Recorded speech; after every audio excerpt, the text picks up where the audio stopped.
In the last few months, there have been a lot of good news about our economy. Upgraded credit rating, better sales performance in most sectors, among others. Pero bakit tila daw hindi pa natin nararamdaman ang sinasabing pag-unlad ng ating ekonomiya?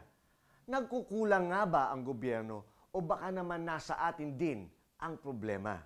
I am Carlo Panlilio, and by the way, I had a slight accident before we did this episode. Anyway, I'm fine and the show must go on. Hindi naman po yung bibig ko ang nakakas. So let's talk about finances.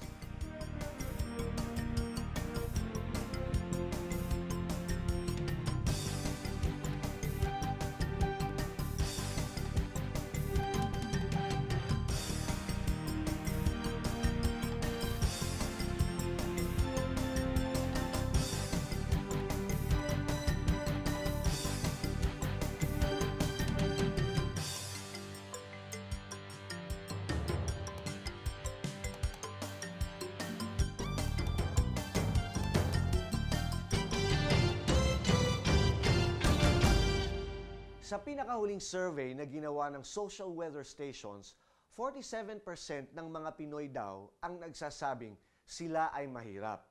Paano nga ba masusukat ang yaman ng isang tao?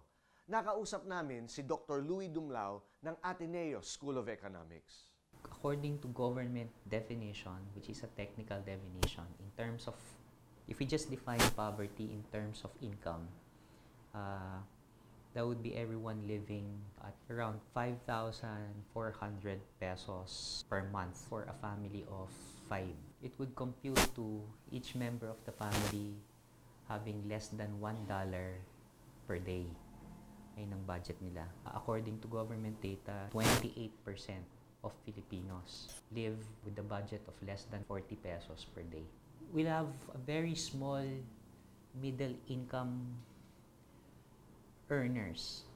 We have extremes. The richest 30% of the country owns more than 50% of the total wealth. The poorest 40% own only 15%. You have lots and lots of poor and you have lots and lots of rich. On the other hand, we found out that the minimum wage seems enough to meet the daily needs of the average young professional. According to Dr. Dumlao, most Filipinos who earn 8,000, 9,000 per month, the professionals, if you will, most of them do not pay rent because most of them still live with their families. If this person is the breadwinner, then definitely not. That's not gonna make it. It's at least it won't be decent enough to pay for a decent housing, decent food, and perhaps even decent education for their children or brothers and sisters. The fact that there is a nature about Filipino families that they help with each other, then it's not a sorry. Kung sapat naman pala ang kita, bakit tila maraming yapis ang hindi pa rin umaangat sa buhay? Pag-uusapan natin yan sa aming pagbabalik. Maituturing nila na mayaman isang tao if yung mga needs nila nasusustain nila and kaya nilang tumayo sa sarili nilang mga paa. May sariling bahay, lupa. Ngayon, may sasakyan, may negosyo. Dapat po, pag masabi mong mahirap, walang permanenteng tirahan. Someone who's poor, someone who has low moral standards, who is unethical, that's poor for me. Pag professional kumilos, tsaka hindi siya yung hindi siya yung mayabang, maayos siya magsalita, maayos siya sa kumilos, pananamit niya maayos, pero hindi mataas yung tingin niya sa sarili niya. Kapag nakakain ng 5 beses sa loob ng isang araw at hindi na kailangan hanap buhay pa ng para sa pamilya, ay mahirap po eh. Maswerte na ako kung may pagkain sa pagkainan ng 3 beses sa loob ng isang araw. Yun ang tinatawag sa kahit isang tuka. Mayaman na isang tao kapag nagagawa niya lahat ng gusto niya. Palagi siya nanlilibre. Hindi naman po porket kayamanan pera agad. Ngayon, para sa akin, pamilya, kayamanan, kaibigan.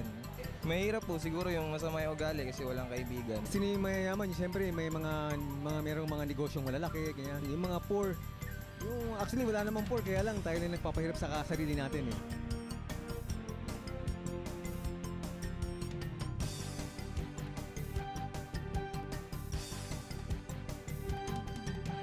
kung mabisyo kang tao, parang gagastos yan ng gagastos. Hindi mo malalaman na nauubos na pala yung mga kayamanan mo dahil sa kakabisyo. Yung mga barkada, computer, tapos mga bisyo. Too much expense sa kahit na alam mong di mo na kayang bilhin, binibili mo pa.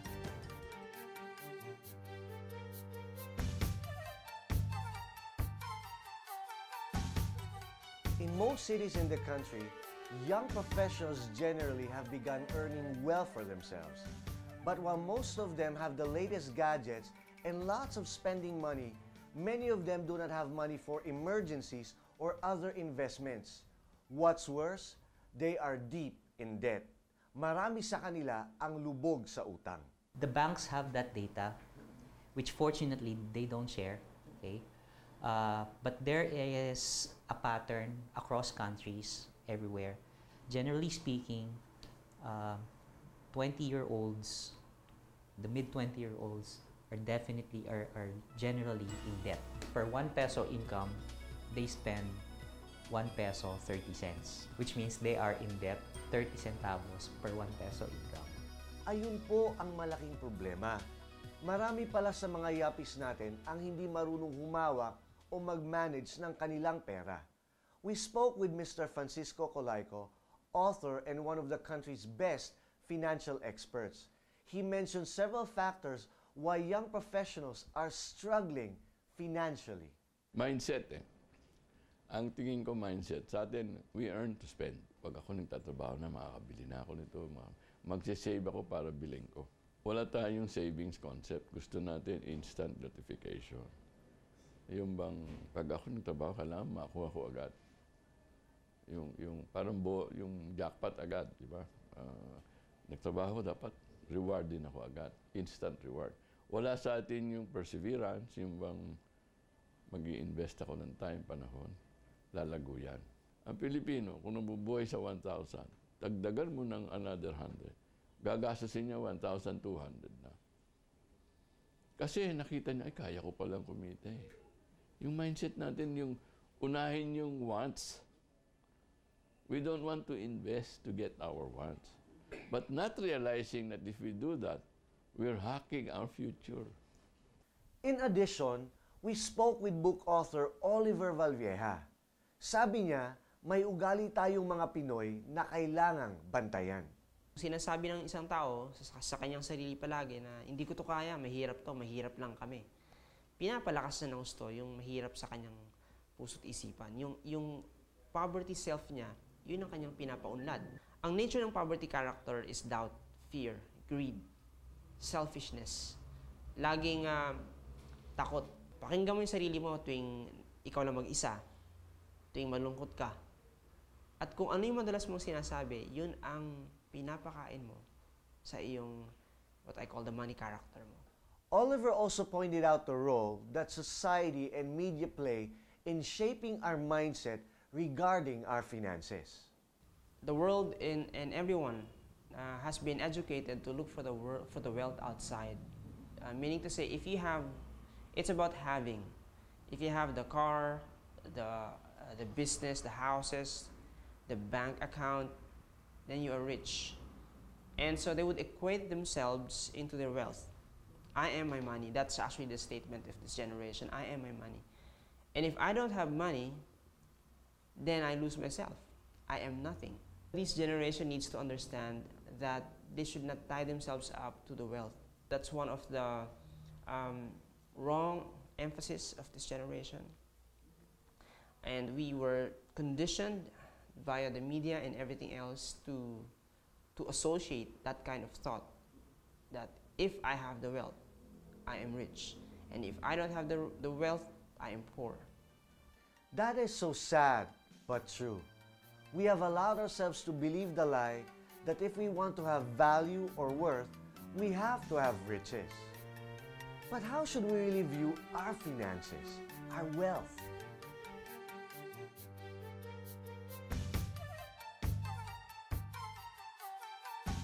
There is a definition for poverty, a technical definition for who is poor. I don't think there's a technical definition for wealthy. I think the definition of wealthy comes in you, in your lifestyle, in your expectations. If you live a simple life,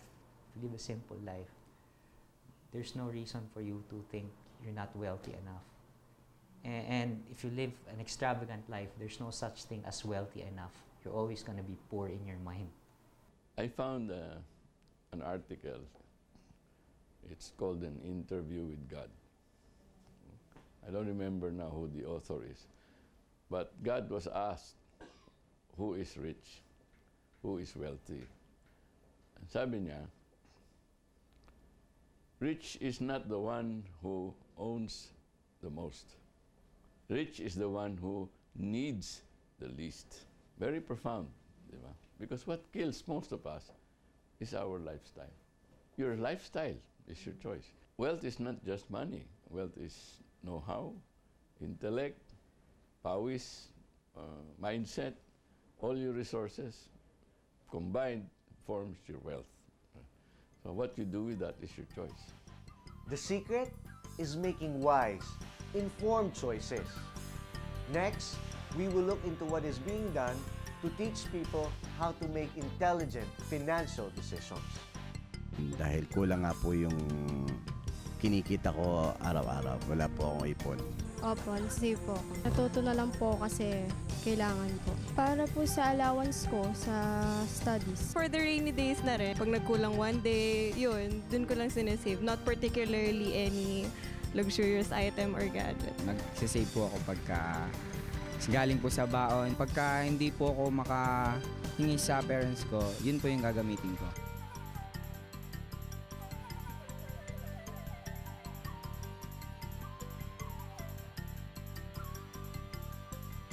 Phone po.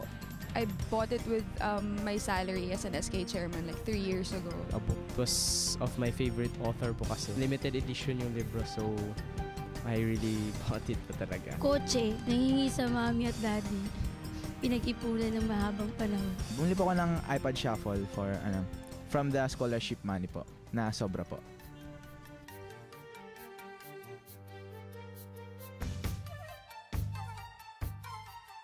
Mr. Francisco Colaico learned the value of education and hard work from his mother. She was widowed when all her 7 children were still young. When Francisco finished college, he went into manufacturing, trading, and other businesses which prospered under his leadership. In 2003, Mr. Colaico realized some truths about his employees that sparked an idea inside of him. Ako yun, at that time, mga ahente namin sa kumpanya namin, I was in financial services, ang lalakas kumita. Ang lalakas din gumastos at umutang. On the other side naman, kita ko madaming tao na may capability, walang trabaho. Sabi ko, sana I can share my 2 cents worth, no? Kung paano hawakan ng pera. At least doon sa mga kumikita. So I was thinking of that until midnight na I came across a radio program a networking company. Super Lady ang host. Lahat ng binibenta, super candy, super juice, super lahat. Yung pala franchise. Sabi ko, napaka-effective niya. So, pagtawag ko sa opisina, serendipity. I don't know how things happen, never planned. There was a program host in my office at midnight. At sabi niya, sir, pupuntahan ko kayo, pag-usapan natin. In 2 weeks, I was on board sa radyo at hindi na natigil since then. From being a radio program host, Mr. Colaico began giving lectures and seminars on how to handle finances. Eventually, he started a Colaico Foundation for Education, which he envisions to do more than just give lectures on money matters. The cliche is we're into financial literacy. I want to change that. We're not into financial literacy. We're into, I think, what I call opportunity providing, and we will provide you the fulfillment mechanism. Okay. Hindi lang sasabihin ko sa iyo opportunity, tuturo ko sa iyo how to avail of the opportunity. Over the years, the foundation has helped thousands of individuals and families who struggled with their finances. Basically, sabi ko, ba't kayo lubog sa utang? Okay. Tingnan natin saan nyo ginastos yung utang. Let's follow your money. Kasi 80% natin sa atin problema, utang. Lalo na sa credit card. Ang mindset natin, meron pa akong credit line, meron pa akong pera. Mali eh, di ba? Utang yan eh. Worse kung ang gagastos mo, consumption. Pambili ng pangatlong cellphone. Dalawa lang ang tenga natin. Aanin natin yung pangatlo. Di ba? Or pangatlong TV. Dalawa rin lang mata natin. Ganun ang sinasabi ko. Ang focus natin, wants. Even private corporations and government offices have sought his services to train and educate their employees. The corporations realize, yung mga enlightened corporations, that their employees need help. A financially burdened employee is not productive. Ang problema sa mga korporasyon, ang kanilang solusyon, pautangin. They come up with a loan fund for employees. Not realizing na pag ginawa nila yan, lalong lulubog. So, kailangan ayusin mo yung kakayahan ng tao, yung kanyang buhay pinansyal, mahawakan niyang maayos. Today, Mr. Colayco and his team are working hard to create a culture of saving, investing, and spending wisely among Filipinos.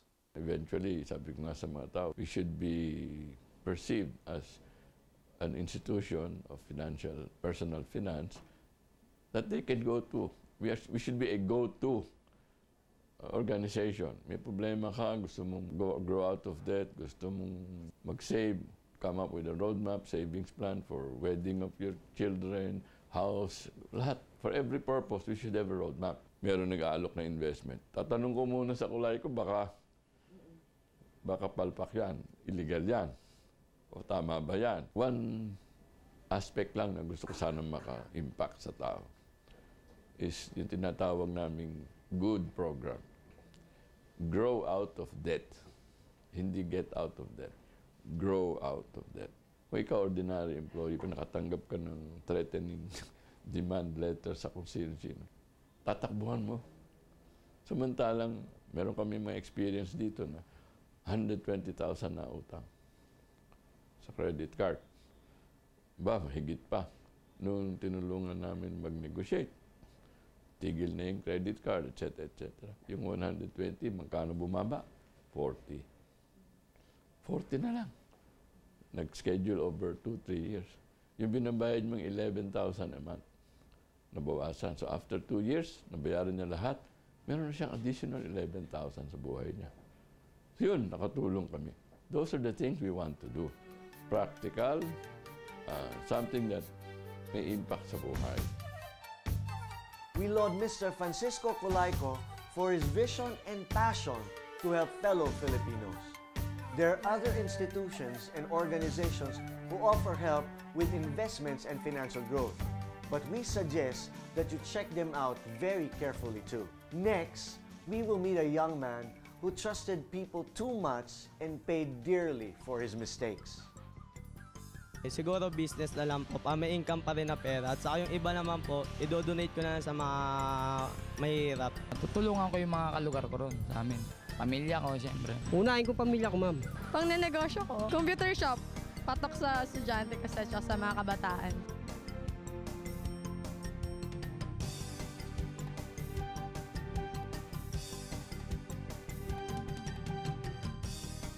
Pag-aaral. Kasi yan yung susi para makuha mo yung tagumpay. Kumbaga pag hindi ka nag-aaral, ihirap ka rin kahit gano'n kaya ang pamilya mo. Ang importante po doon, marunong po kayo magsinop kung ano po yung mayroon po kayo. Ang importante sa lahat, yung pagsisikap talaga ng isang tao. Magtrabaho ng marangal. Kasi kung may panluloko sa kapwa, kahit anong yaman mo, meron ka dinadala sa konsensya mo. Kasi yung iba, yung mayaman dahil sa pangungurakot. Pagiging religious kasi hindi naman po kami makakahantong dito kung wala din naman po si God. Tulong sa amin si God. And syempre kung nandyan man si God, syempre dapat kailangan mo pa rin magpursige sa buhay. Dapat syempre gumagalaw ka din as a person. Harvard Uy de Baron was born into a family that was more comfortable than most. But even if he and his siblings could have everything they wanted, their parents trained and disciplined them to be wise with their money. Early on, Harvard learned how to save and was particularly thrifty. Since I was young, I was already disciplined to save. Among my brothers, I've known for this growing up, that I value savings a lot because I'd like to see money grow. I used to remember when I was in grade 3, my allowance before was only 20 pesos. But the 20 pesos can enable you to buy a meal for 12 pesos. So you can buy rice with barbecue for 12. And the 8 pesos, I would save that. So every day, I would put 5 pesos under my bed. And normally, I would ask the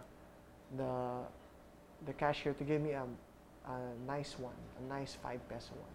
So I would keep that under my bed. Early on, my father instilled in me that money is not given freely, but it's something that you have to work on. So the value of getting money was instilled right at the start. When he started working, he became financially independent and lived within his income. But like most Filipino young adults, he chose to stay with his parents. When I started working in 1999, I never asked anything from my parents. Even despite the fact that I was getting this much, I was still living at their house. So everything was free anyway. Free food, free electricity, free everything. The support, the learnings, the advice that they give, that was enough. Harvard continued to be busy earning money for himself. But in 2004, something changed his perspective. I've learned different aspects of the relationship between God and money. The Bible tells us that we should be excellent in everything that we do. And when you look into other types of faith, they tell you that being poor is okay, or being poor is something that God likes you to do. I realized that money is a tool. It shouldn't be our priority, obviously, but it is something that we should strive to gain, but not focusing on it too much. It is a tool for us to gauge our financial success, and it's a gauge also for excellence, discipline, and being a good steward also of what He has given us. In 2008, two events taught him a lesson in a very painful way. He lost his money and got into debt. And worst of all, he was betrayed by a friend. Someone that I trusted said that I would like to borrow this amount of money. And I said, what is it for? And she said she would like to buy something, and all I have to do is to charge it in my credit card, okay? And then he will give me the difference. So I think she borrowed around 192,000 at that time, and he said, I'll just give you 200 instead. So thinking there, oh, I make 8,000, not so bad. But 4 years after, she hasn't paid that money. At that time, when I lost that money, I actually incurred debt in the credit card because it was a money that I didn't even have at that time. And because of that, for a period of 4 months, I was in debt for the very first time. Nawala na ang pera niya, may utang pa siya. Isang utang na hindi naman sa kanya at hindi pa natapos doon. Another thing happened around the same time. I was able to incur enough. I was able to save after that incident, and there was a scam that hit the family. So my investment in that particular investment wiped out. Those were lowest points in terms of finances, because suddenly I realized I'm going to start from zero again. After being sad for a few days, said to myself, it's time to bounce back. It's time to learn from this and start making more. So I started saving a little bit. So the money that I make from work, I set aside right away and put it in an investment so I couldn't touch it anymore. So I would set targets. So this month I have to set aside 25,000 because I need to build the money that I lost. So having that regular investing from savings helped me grow money faster. Because not only was I saving, my investment was also growing at the same time. Since I lost my money twice, I've been more diligent about it. So I've studied it, I've learned more things about it. Learning from people borrowing money from you and scams like that helped me in having better decisions. Harvard learned his lesson well. He is growing his money cautiously but surely. Today, he lives in his own home and is investing his time and life in the lives of young people. I'm very active right now in reaching out to children. In 2006, I decided to put a foundation together. This is called You Happy Events. Since 2012, we put together 184 events. And this is not just me doing events myself. These are people that we've convinced through the years to go with us, work with us, serve with us with children, donate, volunteer, and participate in making better lives for children. And that's how I give back. I try to be productive as best as I can.